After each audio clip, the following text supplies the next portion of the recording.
Hello दोस्तों, आप सभी का ऑल अबाउट सोर्सेस में स्वागत है। और ये समाजशास्त्र की एमसीक्यू सीरीज़ है। इसमें आज हम लोग नेट का 2014 का जून का पेपर जो है उसको हम लोग सॉल्व करने वाले हैं। और ये पेपर थर्ड है। ऑलरेडी पेपर सेकंड के बारे में हम लोग डिस्कस कर चुके हैं, तो आज हम लोग पेपर थर्ड के बारे में डिस्कस कर लेते हैं।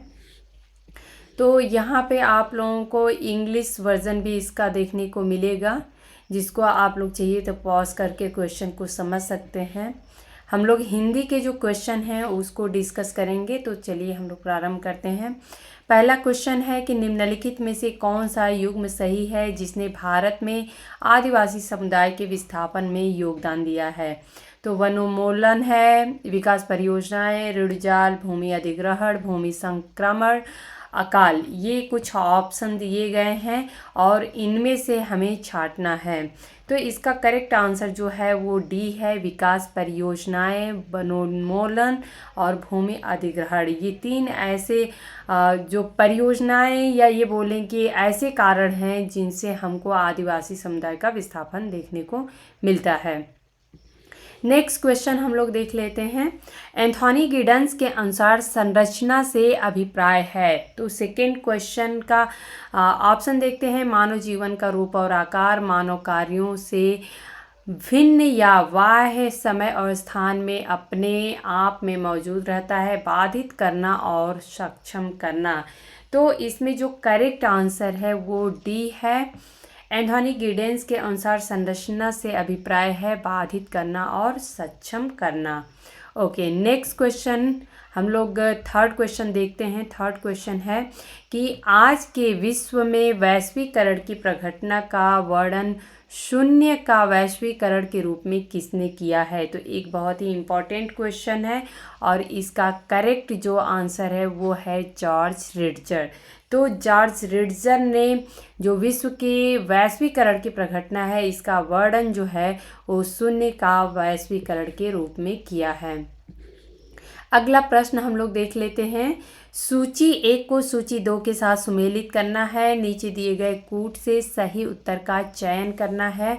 तो जीएस घुरिये, कुछ विचारकों के नाम दिए गए हैं, उनकी बुक्स दी गई हैं, मैके Marriott, AR Desai, NK Bose. तो हम लोग यहाँ पे मैच करेंगे। 4 का जो करेक्ट आंसर होगा वो हमारा A का 4 और B का 1। A का 4,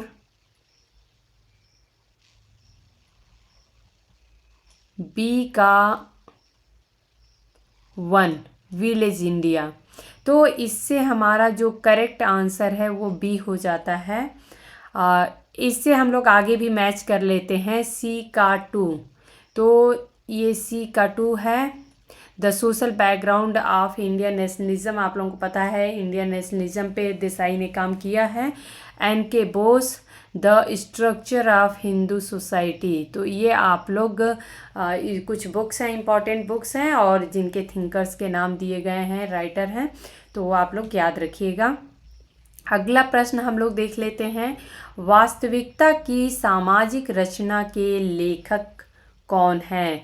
तो यहाँ पे सोशल कंस्ट्रक्शन ऑफ रियलिटी की बात हो रही है। बहुत ही इम्पॉर्टेंट बुक है और ये आप सभी को पता है कि ये जो फेमस बुक है वो पीटर बर्जर और T. लकमैन की है। अगला प्रश्न हम लोग देखते हैं कि यह किसका कथन है कि सजातीयता और सजातीय समूह मूल कारक होते हैं, इस अर्थ में कि वे मानव अस्तित्व की अवस्था में ही निहित होते हैं। तो ये किसका कथन है। ये कथन जो है वो Fredrik Barth, Clifford Gibbs, Max Weber, ये कथन क्लिफोर्ड गिब्स का है। तो इसमें बी ऑप्शन सही है। नेक्स्ट हम लोग देख लेते हैं। नेक्स्ट क्वेश्चन है कि किशोर अपराध वृत्ति की घटनाओं को स्पष्ट करने की दृष्टि से शिकागो शहर की 5 क्षेत्रों में किसने विभाजित किया था। तो जो किशोर अपराध वृत्ति की अध्ययन की गई थी और शिकागो शहर को 5 क्षेत्रों में बांटा गया था, तो ये किस विचारक ने किया था। तो इसका जो करेक्ट आंसर है वो है CR शाह और HD मैके। ओके, नेक्स्ट क्वेश्चन हम लोग देख लेते हैं। यहाँ पे आप लोगों को इंग्लिश में दिख रहा है। ओके। द अल्टीमेट रिसोर्स नामक पुस्तक के लेखक कौन हैं? ये कुछ महत्वपूर्ण पुस्तकें हैं जो कि एग्ज़ाम्स में पूछ दिए जाते हैं, और कुछ कहेंगे कि बहुत ही कॉमन बुक्स नहीं है कि जो कि हमेशा पूछी जाती हैं, इसलिए पता होना ज़रूरी है। तो 8वें का करेक्ट आंसर जो है वो बी है, जूलियन लिंकन साइमन। नेक्स्ट प्रश्न हम लोग देखते हैं, 9वां क्वेश्चन। ओके, सूची 1 को सूची 2 के साथ सुमेलित करना है, और ये आप लोगों को कुछ कॉन्सेप्ट दिए गए हैं और उसकी परिभाषाएं यहाँ देखना है। स्वजाति केंद्रिकता, पश्चिमीकरण, संस्कृतिकरण, प्रभु जाति। तो इसका जो करेक्ट आंसर है वो ए का 4, ए का स्वजाति केंद्रिता, ये जो है प्रत्येक समूह की यह प्रवृत्ति होती है कि वे अपनी संस्कृति को श्रेष्ठता का स्थान दे, या श्रेष्ठता को ही मानता है, अपनी संस्कृति की ही श्रेष्ठता को मानता है, तो उसे स्वजाति केंद्रिकता कहते हैं। तो इसका जो करेक्ट आंसर है वो है सी। इसके अनुसार अभी हम लोग मैच कर लेते हैं। तो ए का 4 हो गया, बी का 3 है, बी का 3। यहाँ पे आप लोगों को सबसे अच्छा है कि इन सब की परिभाषाएं भी पता चल जाएंगी। तो पश्चिमीकरण पश्चिमी संपर्क के माध्यम से हमारे समाज में आए परिवर्तनों को स्पष्ट करते हैं। वहीं पे अगर संस्कृतिकरण की बात करें तो संस्कृतिकरण जो है वो निम्न जाति के व्यक्ति सामूहिक रूप से उच्च जाति प्रथाओं और आस्थाओं को उच्चतर स्थिति प्राप्त करने के लिए अपना लेते हैं, और प्रभु जाति जो है वो आर्थिक और राजनीतिक शक्ति प्राप्त करने और अधिक्रम में उच्चतर स्थिति में रहते हैं। तो ये इसका करेक्ट आंसर है। ओके, नेक्स्ट क्वेश्चन हम लोग देख लेते हैं। निम्नलिखित में से कौन सा उपागम गरीबी उन्मूलन, कल्याण और निष्पक्षता पर तैयार कार्यक्रमों को सम्मिलित करता है? तो ये 10वां क्वेश्चन है, और 10वें क्वेश्चन का जो करेक्ट आंसर है वो है विकास में महिलाएं। ऑलरेडी हम लोग बहुत पहले एक लेक्चर जो था हम लोगों ने बनाया था जो नारीवादी पे, तो उसमें मैंने एक एक को बताया है, विकास में महिलाएं, विकास और महिलाएं, लिंग और विकास, महिलाएं, पर्यावरण और विकास। इसको आप लोग जाके और देख लीजिएगा। तो ऑलरेडी इस पे हम लोग डिस्कस कर चुके हैं। ओके, नेक्स्ट क्वेश्चन हम लोग देख लेते हैं। संपूर्णानंद आश्रम निम्नलिखित में से किससे संबद्ध है? तो इस क्वेश्चन का जो करेक्ट आंसर है वो ये है कि ये एक ओपन जेल है। ओके, ये बहुत बार एग्जाम में पूछा गया है, तो आप लोग याद रखिएगा इसे। अगला प्रश्न हम लोग देख लेते हैं। सूची 1 को सूची 2 के साथ सुमेलित कीजिए और नीचे दिए गए कूट से सही उत्तर का चयन करना है। यहाँ पे दिया गया है सामाजिक संगठन जिसमें व्यक्तियों के पास शक्ति और सत्ता होती है। ये कुछ कॉन्सेप्ट हैं और उनको मैच करना है। तो इसका जो करेक्ट आंसर है वो सी है। इसको अब हम लोग मैच करके देख लेते हैं। ए का 3, तो ये जो है सामाजिक संगठन जिसमें व्यक्तियों के पास शक्ति एवं सत्ता होती है, इसको पितृतंत्र कहते हैं। वहीं पे बी का 4, तो बी का 4 देख लेते हैं। यह धारणा कि सेक्स स्वाभाविक रूप से दूसरे से एक सेक्स जो होता है वो स्वाभाविक रूप से दूसरे से श्रेष्ठ होता है, तो ये लिंगवाद में आ जाएगा। 3 जो है वो सामाजिक व्यवस्था जिसमें महिलाओं को संपत्ति का अधिकार विरासत में मिलता है, तो ये जो है ये हमारा दूसरा ऑप्शन सही हो जाएगा, मातृतंत्र हो जाएगा।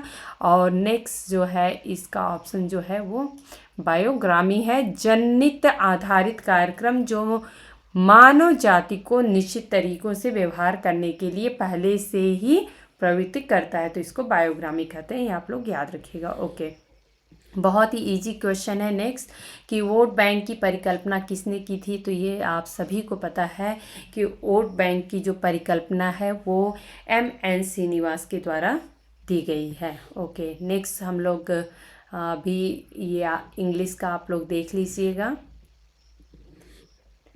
ओके, क्वेश्चन नंबर 14 जो है वो है कि अभिकथन और तर्क पे है, असर्शन रीजन का है क्वेश्चन। लिंग भूमिकाएं जैविक रूप से निर्धारित होने की बजाय सांस्कृतिक रूप से प्रभावित होती हैं, ये कथन है। और इसका तर्क ये है कि लिंग की सांस्कृतिक संकल्पना मानव गुणता की पूरी सीमाओं को पुरुषत्व और नारीत्व के दो प्रतिकूल क्षेत्रों और उनके प्रतिकूल व्यवहार में विभाजित करती है। तो इसका जो करेक्ट आंसर है वो है बी। ए और दो दोनों सही है और आर ए की सही व्याख्या करता है। अगला प्रश्न है कि भारतीय ग्रामीण समाज में ग्रामीण विकास कार्यक्रमों के परिणाम स्वरूप निम्नलिखित में से कौन सी सर्वाधिक अवांछित स्थिति उत्पन्न हुई है। तो इसका जो करेक्ट आंसर है वो है विकृषीकरण और आत्महत्याएं हमें देखने को मिलती हैं। ओके, अगला प्रश्न है कि निम्नलिखित में से किसके परिणाम स्वरूप उच्चतर बाल निर्भरता अनुपात होता है। तो निम्नलिखित में से किसके परिणाम स्वरूप उच्चतर बाल निर्भरता अनुपात होता है।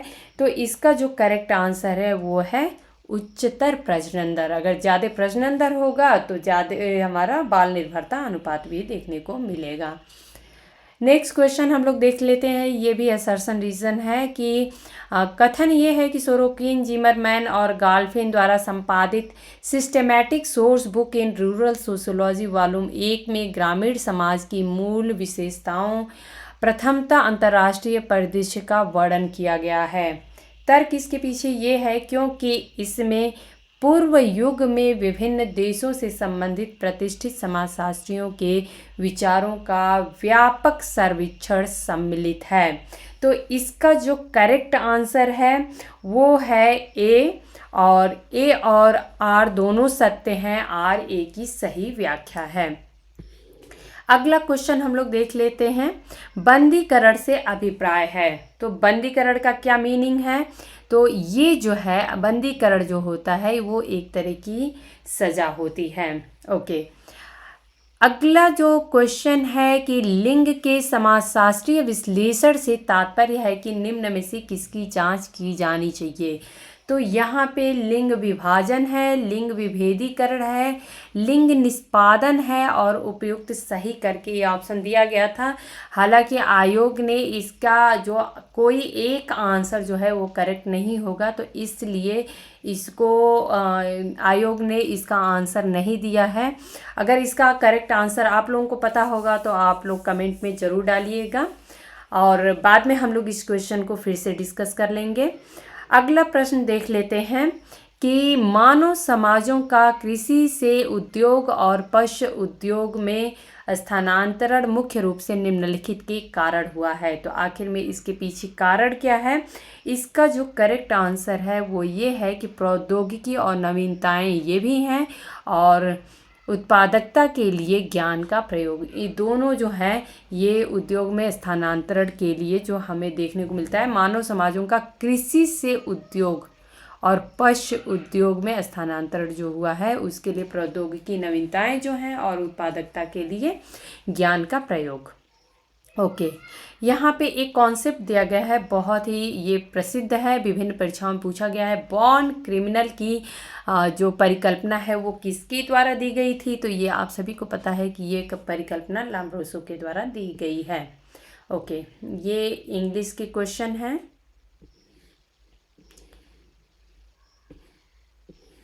ओके, 22वां क्वेश्चन है कि तीसरी दुनिया के देशों को कार्यों के पर्याप्त पुनः स्थापन का वर्णन करने के लिए new international division of labour अर्थात NIDL का प्रयोग किसने किया। तो इसका जो करेक्ट आंसर है वो है F फ्रोवेल ने। ये आप लोग कुछ विचार ऐसे हैं जिनको याद करना ज़रूरी है। असर्शन रीजन देख लेते हैं। अभिकथन है कि वैश्वीकरण के युग में शहरीकरण और औद्योगिकरण के कारण भारत में कृषक वर्ग का विस्थापन हुआ और तर्क इसके पीछे यह है कि राज्य द्वारा भूमि अधिग्रहण के कारण कृषक वर्ग का निष्कासन हुआ है। तो इसका जो करेक्ट आंसर है वो ये है कि ए और आर दोनों सत्य हैं। ओके, 24वां क्वेश्चन है किसी उद्योग में कामगारों के लाभों को किस प्रक्रिया से प्राप्त किया जाता है।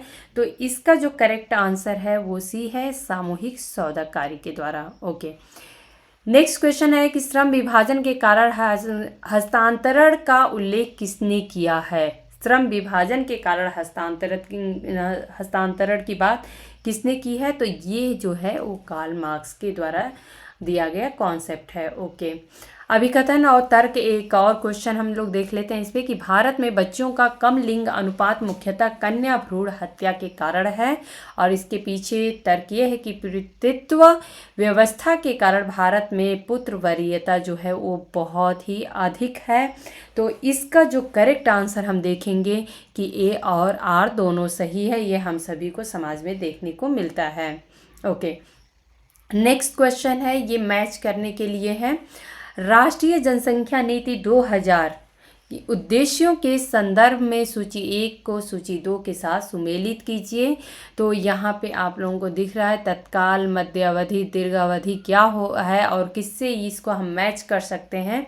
तो इसका जो करेक्ट आंसर है वो है बी, जिसका कि ए का 1, ए का हम सीधे 1 देखेंगे। गर्भ निरोध की आवश्यकता, स्वास्थ्य देख रेख, बुनियादी सुविधाएं और शिशु स्वास्थ्य देखभाल, तो ये हमें तत्काल में आएगा, तत्काल ये हमें चाहिए।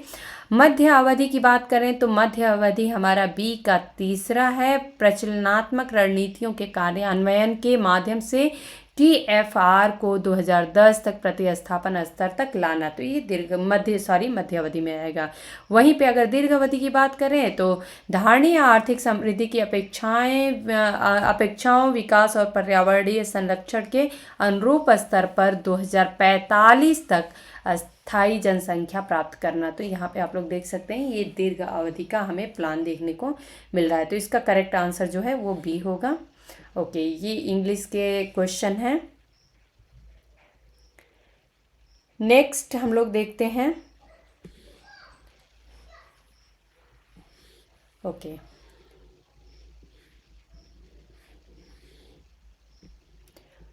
क्वेश्चन नंबर 28 देखते हैं। ज्ञान आधारित विकास किस पर निर्भर नहीं करता है। तो ज्ञान आधारित जो विकास है वो पूर्वानुमान के लिए ज्ञान पर निर्भर नहीं करता है। कौन सी ग्रामीण समाज की विशेषता नहीं है। तो संयुक्त परिवार है, कृषि संबंधी अर्थव्यवस्था है, प्राकृतिक पर्यावरण का पूर्व बाहुल्य, ग्रामीण विभेदीकरण। तो क्या हमें ग्रामीण विभेदीकरण देखने को मिलता है, नहीं मिलता है। अभिकथन और तर्क पे है, क्वेश्चन देख लेते हैं। शहरी और औद्योगिक केंद्रों में गंदी बस्तियां किशोर अपराध वृत्ति का जन्म स्थल होती हैं, और इसके पीछे रीज़न है कि किशोर ग्रामीण क्षेत्रों से औद्योगिक और शहरी क्षेत्रों में रोजगार के लिए जाते हैं। तो इसका जो करेक्ट आंसर ये है कि ए सत्य है किंतु आर असत्य है, अर्थात ये कथन तो सही है लेकिन ये इसका एग्जैक्ट रीजन नहीं है, उसको हम तर्क के रूप में नहीं वहाँ पे रख सकते हैं। अगला प्रश्न है कि किस संवैधानिक संशोधन द्वारा इसकी प्रस्तावना में धर्मनिरपेक्षता, समाजवाद और सत्यनिष्ठा शब्दों को शामिल किया गया था। तो बहुत ही ज़्यादा इम्पॉर्टेंट है ये क्वेश्चन, और इसका जो करेक्ट आंसर है वो है 42वां संशोधन 1976। ये आप लोग ज़रूर याद करिएगा, ये बहुत ही ज़्यादा इम्पॉर्टेंट है। लिव इन रिलेशनशिप एक नवीनतम प्रघटना है जो निम्न में से किस समाज में पाई जाती है और स्वीकार की जाती है। तो जनजातीय समाज में तो बिल्कुल नहीं पाई जाती है, ग्रामीण में भी नहीं। अगर हम बात करें तो ये जो हमको व्यवस्था देखने को मिलती है वो विश्वनगर में देखने को मिलती है। ओके, नेक्स्ट क्वेश्चन हम लोग देख लेते हैं। पर्यावरण सम्मेलन रियो 92 मुख्यतः किस पर केंद्रित था। तो इसका जो करेक्ट आंसर है वो है प्रोत्साहन योग्य विकास। ओके, नेक्स्ट क्वेश्चन देखते हैं। Social mobility in industrial society नामक पुस्तक के लेखक कौन है। तो इसका जो करेक्ट आंसर है वो है SM लिपसेट और R बेंडिक्स, ये आप लोग याद रखिएगा बुक। नेक्स्ट क्वेश्चन है कि सूची 1 को सूची 2 से सुमेलित कीजिए। तो यहाँ पे कुछ बुक्स दिए गए हैं और उनके राइटर्स दिए गए हैं या थिंकर्स के नाम दिए गए हैं। तो यहाँ पे 35 का जो करेक्ट आंसर है वो है एकदम सीधे सीधे मैच होता है। Delinquency and opportunity क्लोवर्ड and Olin है। सोशियोलॉजी ऑफ डेविएंट बिहेवियर क्लिनार्ड है। सोशल इनइक्वालिटी बैठते और डेविएंस एंड सोसाइटी टाइलर की बुक है। तो यहाँ पे आप लोग देख लीजिएगा, इसको ज़रूर याद रखिएगा। ये हो सकता है कि सेपरेट सेपरेट एक एक बुक और उनके थिंकर्स के नाम भी पूछ दिए जाएं, तो ये आप लोग ज़रूर से ध्यान रखिएगा। नेक्स्ट क्वेश्चन है कि class and class conflict in industrial society नामक पुस्तक के लेखक कौन है। बहुत ही ज़्यादा इम्पॉर्टेंट बुक है और ये लगभग मोस्टली लगभग हर एग्ज़ाम में पूछ दिया जाता है। तो ये आर डैरेन डार्फ हैं। ओके, नेक्स्ट क्वेश्चन है, निम्नलिखित में से कौन सा वैश्वीकरण का सूचक नहीं है। तो यहाँ पे कुछ ऑप्शन दिए गए हैं, श्रम और मानव शक्ति का मुक्त संचालन, निवेश के लिए विदेशी पूंजी का मुक्त प्रवाह, रक्षा प्रौद्योगिकी का मुक्त प्रवाह, विदेशी पूंजी प्रौद्योगिकी का मुक्त प्रवाह। तो इसमें जो करेक्ट आंसर है वो ये है कि रक्षा प्रौद्योगिकी का मुक्त प्रवाह हमें नहीं देखने को मिलता है। ओके, नेक्स्ट ये आप लोगों को इंग्लिश के क्वेश्चन दिख रहे हैं। इंग्लिश में आप लोग यहाँ पे चाहिए तो देख सकते हैं। ओके, अभी हम लोग 38 क्वेश्चन देख लेते हैं। स्थायी जनसंख्या संरचना के लिए निम्नलिखित में से एक प्रक्रिया का चयन करें। तो जो 38वां क्वेश्चन है, इसका जो करेक्ट आंसर है वो है स्थिर जन्म और मृत्यु दर। अगर अस्थायी जनसंख्या संरचना की बात हम करेंगे तो स्थिर जन्म और मृत्यु दर देखना पड़ेगा। ओके, नेक्स्ट क्वेश्चन है कि निम्नलिखित में से कौन सा लिंग समता से संबंधित है। तो इसका जो करेक्ट आंसर है वो डी है, शक्ति तथा अन्य संसाधनों तक समान पहुंच। यहीं पे हम लिंग समता की बात कर सकते हैं कि चाहे वो शक्ति की बात हो या फिर संसाधनों की बात हो, वहाँ उन सब तक समान पहुंच होनी चाहिए। ओके, 40वां क्वेश्चन है कि भारत की वर्ष 2011 की जनगणना के अनुसार निम्नलिखित में से कौन सा सही नहीं है। तो इसका जो करेक्ट आंसर है वो है सी, गुजरात राज्य में सबसे अधिक शहरी समूह हैं जिनकी जनसंख्या 1 मिलियन या इससे अधिक है। तो ये कथन जो है वो सही नहीं है। ओके, यहाँ पे एक दिया गया है, कुछ बुक्स के नाम दिए गए हैं और कुछ थिंकर्स दिए गए हैं जिनको सुमेलित करना है। तो यहाँ पे जितने ऑप्शन दिए गए हैं उसमें करेक्टली मैच नहीं हो पाता है। तो इसको आप लोग सेपरेटली मैच करके और मुझे आंसर करिएगा आप लोग कमेंट में। और इसको हम लोग अपने नेक्स्ट क्वेश्चन में भी सारे जो अलग अलग बुक्स हैं इसको हम लोग डिस्कस कर लेंगे कि ये किसकी है। जैसे कि अगर द कॉन्सिक्वेंसेज ऑफ मॉडर्निटी की बात करें तो ये एंथनी गिडेंस की है। तो जो सी है, सी का 4 है। यहाँ पे आप लोग देख सकते हैं कि सी का 4 यहाँ पे मैच हो रहा है, लेकिन डी का 1, यहाँ पे आप लोगों को डी का 1, ये हम लोगों को थोड़ा सा एक बार होमवर्क करना पड़ेगा। तो इसको मैं आप लोगों को क्लियर करके बताऊंगी कुछ, क्योंकि जो बुक्स हैं वो भी हम लोग बहुत ज़्यादा फैमिलियर नहीं है। तो नेक्स्ट लेक्चर में इस पर हम लोग एक बार डिस्कस कर लेंगे। ओके, नेक्स्ट क्वेश्चन है, ऐसी अभिवृत्तियों और व्यवहार जो किसी व्यक्ति के अपने लैंगिक मानदंडों के अनुरूप होती है उन्हें क्या कहते हैं। तो इसका जो करेक्ट आंसर है वो है बी, इसको लिंग उपयुक्तता कहते हैं।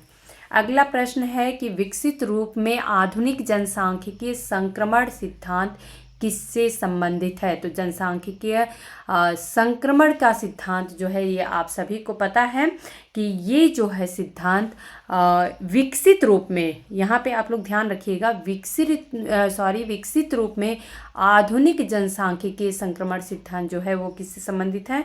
तो इसका जो करेक्ट आंसर है वो फ्रैंक नोटेनस्टीन है। ओके,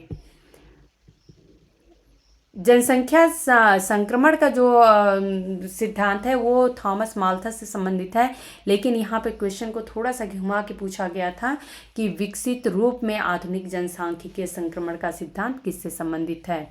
ओके, अगला प्रश्न है कि उच्चतर प्रजनन शक्ति संबंधित है।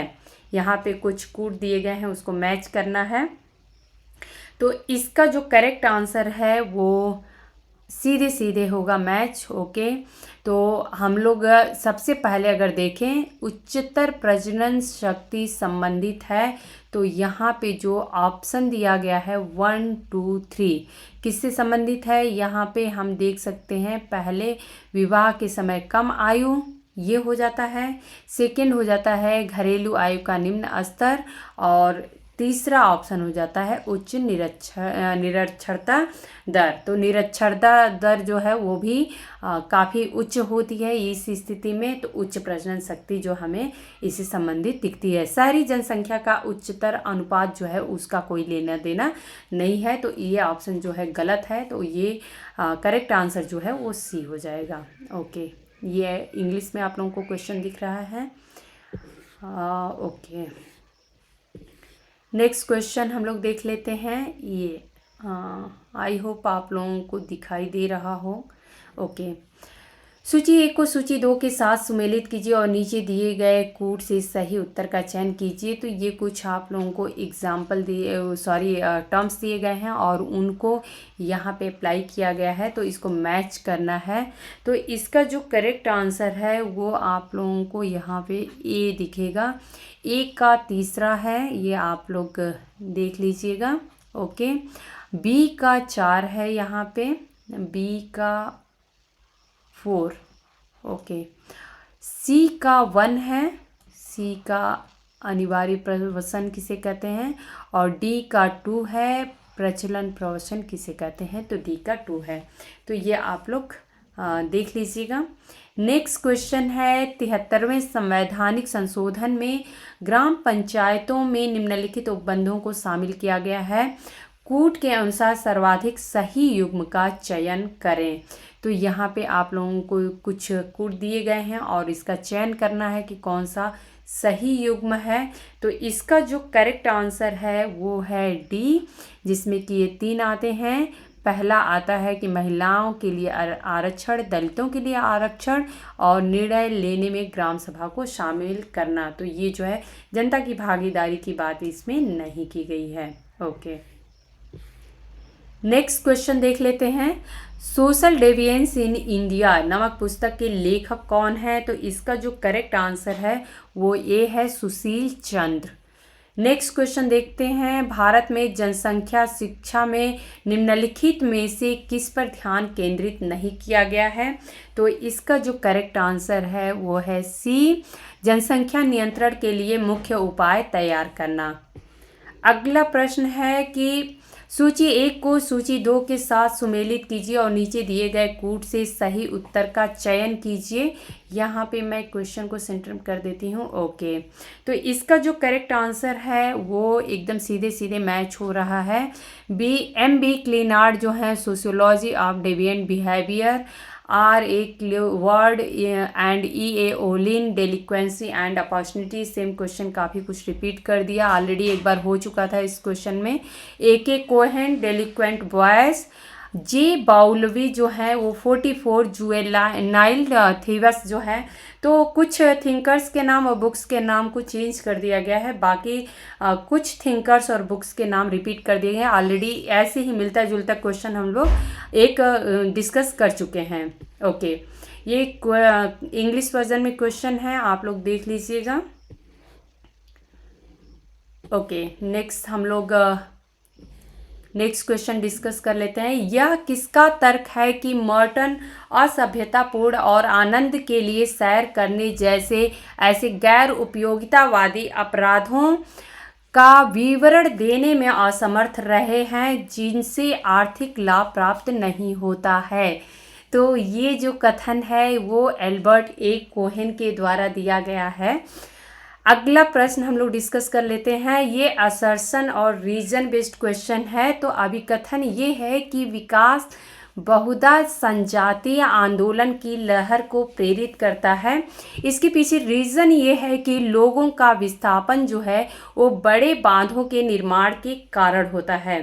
तो इसका जो करेक्ट आंसर है वो ये है कि ए और आर दोनों सत्य हैं। अगला प्रश्न हम लोग देख लेते हैं। निम्नलिखित में से कौन से संक्रामक रोगों का भारत में अभी पूर्णतः उन्मूलन होना शेष है, अर्थात बाकी है, अभी नहीं हो पाया है? तो इसमें जो करेक्ट आंसर है वो है क्षय रोग। यहाँ पे आप लोगों को क्षय रोग का जो ऑप्शन है वो अभी तक कंप्लीटली भारत से नहीं गया है। ओके, नेक्स्ट क्वेश्चन जो है वो हम लोग देख लेते हैं। आदिवासियों का समावेशन की हिंदू विधि से एन के बोस का अभिप्राय आखिर में क्या है? तो इसका जो करेक्ट आंसर है वो ये है कि आदिवासियों द्वारा जाति प्रथा को इसलिए स्वीकार करना क्योंकि इसमें आर्थिक सुरक्षा और सांस्कृतिक उदारवादिता है। तो ये करेक्ट आंसर है। अभी हम लोग नेक्स्ट क्वेश्चन देख लेते हैं। सूची 1 को सूची 2 के साथ सुमेलित कीजिए और नीचे दिए गए कूट से सही उत्तर का चयन कीजिए। यहाँ पे कुछ कॉन्सेप्ट दिए गए हैं और उसका किससे संबंध है इसके बारे में डिस्कस किया गया है। तो एज है पुरुष तंत्र, उभयलिंगता, स्त्री राज्य, स्त्री तंत्र। इसको हम लोग मैच करेंगे तो महिलाओं द्वारा सरकार, महिलाओं का शासन, पुरुषों का शासन, एक ही व्यक्ति में पुरुषों और महिलाओं के गुण होना, इसको अभी हम लोग मैच करेंगे। जैसे कि उभयलिंगता की बात हो रही है तो यहाँ पे इससे मैच हो जाएगा। यहाँ पे आप लोग करेक्ट आंसर देख सकते हैं 54 का सी हो जाएगा। तो 1 का 3 यहाँ पे हम लोग मैच कर लेंगे। 1 का 3 ओके, पुरुष तंत्र, पुरुषों का शासन हो गया। बी का 4 हो गया मैच। सी का 1, सी का यहाँ पे हम लोग 1 मैच करेंगे, स्त्रीलिंग जो है। और जो स्त्री तंत्र की बात है यहाँ पे सी, और स्त्री तंत्र की बात जो है वो आपका डी का 2 महिलाओं का शासन। ओके, स्त्री तंत्र जो है महिलाओं का शासन। यहाँ पे आप लोग एक बार मैं फिर से रुकिए, करेक्ट कर देती हूँ, सारा इसी में मिक्स हो गया। ओके, उभयलिंगता की बी का 4 हो गया। स्त्री राज्य जो है तो यहाँ पे बात हो गई महिलाओं द्वारा सरकार, पुरुष तंत्र की बात पुरुषों का शासन, स्त्री तंत्र जो है वो महिलाओं का शासन। ओके, नेक्स्ट क्वेश्चन हम लोग देख लेते हैं। सूची 1 को सूची 2 के साथ सुमेलित करना है। तो यहाँ पे कुछ इस सन दिए गए हैं और किस समय कौन सा अधिनियम पारित हुआ था। तो इसका जो करेक्ट आंसर है वो ए है। ए का बिल्कुल सीधे सीधे हम लोग को मैच करना है। प्रसूति सुविधा अधिनियम 1961, औद्योगिक विवाद अधिनियम 1947, कारखाना अधिनियम 1948, कर्मकार प्रतिकर अधिनियम 1923। अगला प्रश्न हम लोग देख लेते हैं। डीपी मुखर्जी का मानना है कि भारतीय समाजशास्त्री होने के लिए किसी भी व्यक्ति का सबसे पहले भारतीय होना आवश्यक है, अर्थात तो इनका आखिर में कहने का मीनिंग क्या था? इनका कहने का अर्थ ये था कि भारतीय परंपराओं और संस्कृति से वह परिचित हो। तो डीपी मुखर्जी को हम लोग जानते ही हैं, उनको जो अध्ययन है भारतीय परंपराओं और संस्कृति पे आधारित रही है। तो ये इसका करेक्ट आंसर है।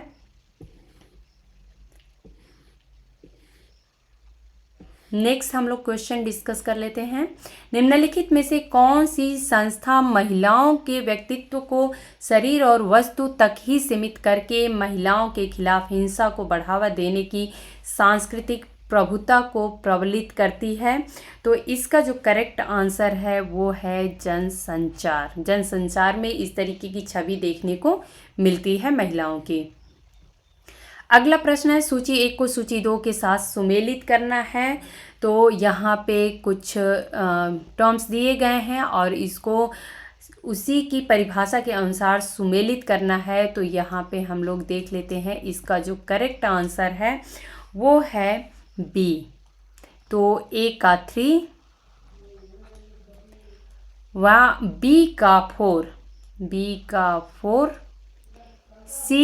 सी का 1, डी का 2। ओके, नेक्स्ट क्वेश्चन हम लोग देख लेते हैं। सूची 1 को सूची 2 से सुमेलित करना है। तो यहाँ पे कुछ बुक्स के नाम दिए गए हैं और कुछ जो है राइटर्स के नाम दिए गए हैं। तो आप लोगों को पता है राजस्थान विलेज जो है B.R. चौहान की बुक है।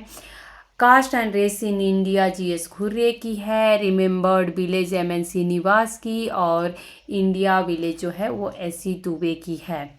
तो यहाँ पे ए का 3, बी का 1। ओके, तो यहाँ पे एक्चुअली प्रॉब्लम क्या है कि कूट जो है वो सुमेलित नहीं हो पाया है, इसलिए आयोग के आंसर की में इस क्वेश्चन को नहीं सही रखा गया था। तो इसका आंसर नहीं दिया गया है, बट यहाँ पे मैंने बुक्स और थिंकर्स को मैच कर दिया है, तो इसको आप लोग ध्यान रखिएगा। अगला प्रश्न है कि अमेरिका में किशोर अपराधवृत्ति पर निष्प्रभावन प्रविधि पर किसने चर्चा की है? तो इसका जो करेक्ट आंसर है वो है सी, डी मार्जा एंड जी साइक्स। अगला प्रश्न है कि यह टिप्पणी किसने की है कि ज्ञान और शक्ति का सह अस्तित्व है और ये आपस में एक दूसरे का समर्थन करते हैं। तो ज्ञान और शक्ति के बारे में किसने बात की है? एम फोकाल्ट ने बात की है। अगला प्रश्न है कि एंथोनी गिडेंस का रिफ्लेक्सिविटी से क्या तात्पर्य है या क्या अभिप्राय है? तो इसका जो करेक्ट आंसर है वो ये है कि यह वह तरीका है जिसमें व्यक्ति लगातार अपने कार्य व्यवहारों को परखता है और उसी के अनुसार उसमें परिवर्तन करता है। तो रिफ्लेक्सिविटी का मतलब ही होता है कि हम अपने आप को खुद एक आईने की तरह देखते हैं, फिर उस समझते हैं, परखते हैं और फिर उसमें इम्प्रूवमेंट करते हैं।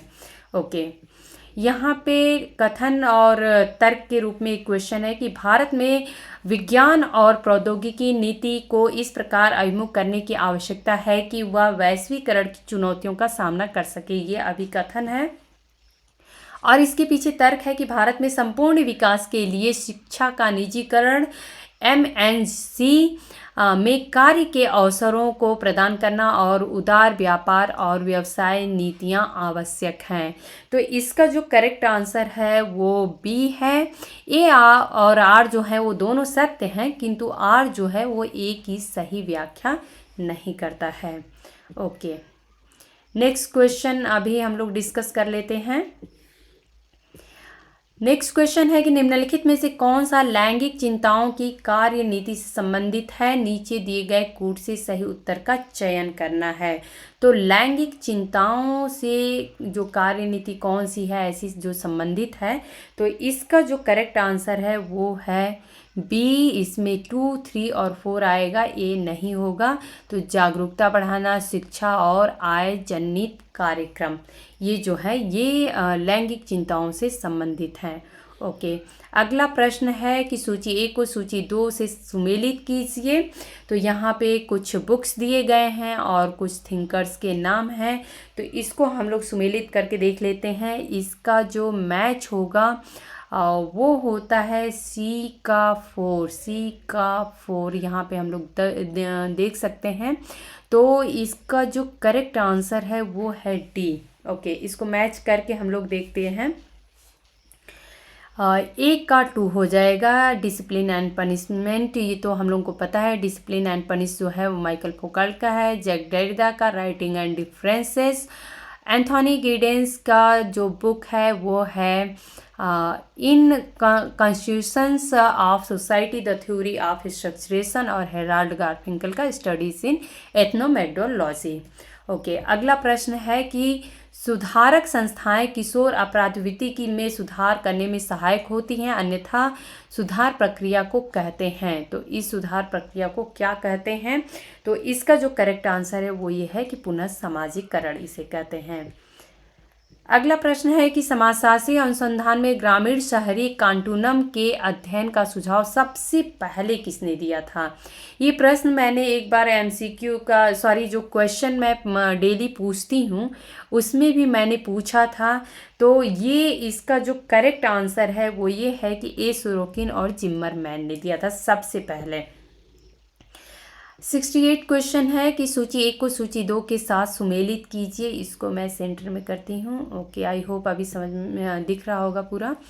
यहाँ पे कुछ थिंकर्स हैं और यहाँ पे कुछ बुक्स हैं उनसे रिलेटेड, तो इसको हम लोग सीधे ऑप्शन देख लेते हैं कौन सा मैच हो रहा है। 68 का ए है और ये सीधे सीधे मैच हो रहा है। बियॉन्ड ग्लोबलाइजेशन जो है ये हेंडरसन हेजल का है। रीथिंकिंग ग्लोबलाइजेशन मार्टिन खोर जो है। ग्लोबलाइजेशन एंड इंडिया पुरुषोत्तम भट्टाचार्य और अजतव चौधरी हैं। Globalisation challenges in India Alok Rai की है। तो ये आप लोग कुछ बुक्स और थिंकर्स से ध्यान रखिएगा। निम्नलिखित में से कौन सा पूर्ण गरीबी से संबंधित नहीं है? तो यहाँ पे जो है पूर्ण गरीबी की बात हो रही है और इसमें जो करेक्ट आंसर है वो है बी। डेप्रिवेशन इंडेक्स जो है वो पूर्ण गरीबी से संबंधित नहीं है, गरीबी रेखा संबंधित है। जीवन की मूल्य आवश्यकताएं संबंधित हैं और मटेरियल डिप्रीवेशन जो है वो संबंधित है। ओके, अभी हम लोग नेक्स्ट क्वेश्चन देख लेते हैं। निम्नलिखित में से कौन सा सामाजिक अपवर्जन का अनिवार्य घटक है? तो इसका जो करेक्ट आंसर है वो है सामाजिक अधिकारों से इनकार करना। अगला प्रश्न है सूची 1 को सूची 2 के साथ सम्मिलित करना है और इसमें कुछ बुक्स हैं और थिंकर्स हैं। तो आप लोग देख सकते हैं कितना ज़्यादा इम्पॉर्टेंट हो जाता है बुक्स और थिंकर्स का जो क्वेश्चन होते हैं। तो यहाँ पे हम लोग मैच कर लेते हैं। 71 का जो करेक्ट आंसर है वो एकदम सीधे सीधे मैच होगा। Crime and personality, H.I. Jack, human deviance and social problems and social controls, E.M. Lemert, delinquency and drift, D Matza, juvenile delinquency and urban areas, D आसा एंड H.G. मैके। नेक्स्ट प्रश्न हम लोग देख लेते हैं। अभिकथन और reason पे है ये। तो आखिर में जो अभिकथन है वो है ग्रामीण समाजशास्त्र भारत में समाजशास्त्र का एक सुविकसित और प्राचीन क्षेत्र है। उसका तर्क दिया गया है कि भारत में बहुत से विशिष्ट सामाजिक मानवविज्ञानियों और समाज विज्ञानियों ने 20वीं शताब्दी के प्रारंभ में भारतीय ग्रामीण समाज का अध्ययन किया है। तो इसका जो करेक्ट आंसर है वो है बी, अर्थात ए असत्य है किंतु आर सत्य है। तो ऐसा हम नहीं कर सकते हैं कि जो ग्रामीण समाजशास्त्र है वो भारत में जो है एक समाजशास्त्र का बहुत ही सुविकसित और प्राचीन क्षेत्र है। तो अगर देखें तो बहुत ज़्यादा स्टडी नहीं देखने को मिलती है। अगला प्रश्न है कि मानव समाज के विकास को की सही अवस्थाओं का चयन करना। तो ये तो बहुत ही बेसिक क्वेश्चन है और बहुत ही ज़्यादा इम्पोर्टेंट क्वेश्चन है। इसका जो करेक्ट आंसर है सबसे पहले आता है शिकार करना और खाना जमा करना। उसके बाद से हो कल्चर और पशुपालन, हल और पालतू पशुओं पर आधारित कृषि अर्थव्यवस्था, उसके बाद से आधुनिक औद्योगिक पूंजीगत उत्पादन। तो ये जो है ये इसका सही सीक्वेंस है। अगला प्रश्न है कि सामाजिक परिवर्तन की प्रक्रिया जिसके लिए व्यक्तियों के सकारात्मक मूल्य होते हैं उन्हें क्या कहते हैं? तो इसका जो करेक्ट आंसर है वो है उसको विकास कहते हैं। मोर इक्वालिटी पुस्तक के लेखक कौन है? ये 75th क्वेश्चन है, आज का लास्ट क्वेश्चन है और इसका करेक्ट आंसर है हर्बर्ट जी कैन्स। तो उम्मीद है कि कुछ आप लोगों को महत्वपूर्ण पुस्तकें, थिंकर्स, कॉन्सेप्ट्स आप लोगों को पता चला होगा और ये जो क्वेश्चन है अपने आप में एक स्टैंडर्ड बेस्ड क्वेश्चन है। तो उम्मीद है दोस्तों कि आप लोगों को लेक्चर पसंद आए होंगे। अगर पसंद आता है तो आप लोग लाइक किया करिए, कमेंट करके हमें बताया करिए, अपने दोस्तों में शेयर करिए। धन्यवाद।